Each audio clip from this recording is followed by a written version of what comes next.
এই সত্যি ঘটনাটা আপনি দেখলে আপনিও বিশ্বাস করতে বাধ্য যে হ্যাঁ, আসলেই অনলাইন এবং অফলাইন ক্লাস করে এত সুন্দর কেক বানানো যায়।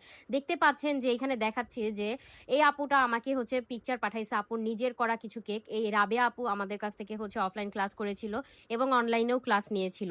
মানে চিন্তা করেন একটা স্টুডেন্ট কতটা বেশি মানে আমি কি বলবো যে ব্রিলিয়ান্ট হলে এবং কাজের প্রতি এত ইচ্ছা থাকলে সেই মানুষটা কিন্তু সাকসেস হবেই।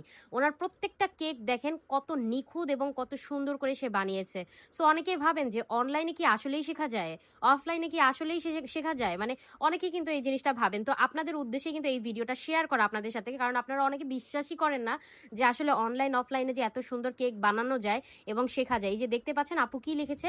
স্টুডেন্ট যখন অনেক বেশি স্যাটিসফাইড হয় তখনই কিন্তু নিজে থেকে তার পিকচারগুলো শেয়ার করে। মানে সে যে কেকগুলো বানিয়েছে সেগুলো শেয়ার করার পরেই কিন্তু এই যে আপনাদেরকে দেখাচ্ছি। তো অনেকেই বিশ্বাস করে না, তাদের উদ্দেশ্যে মূলত এই ভিডিওটা আছে করা।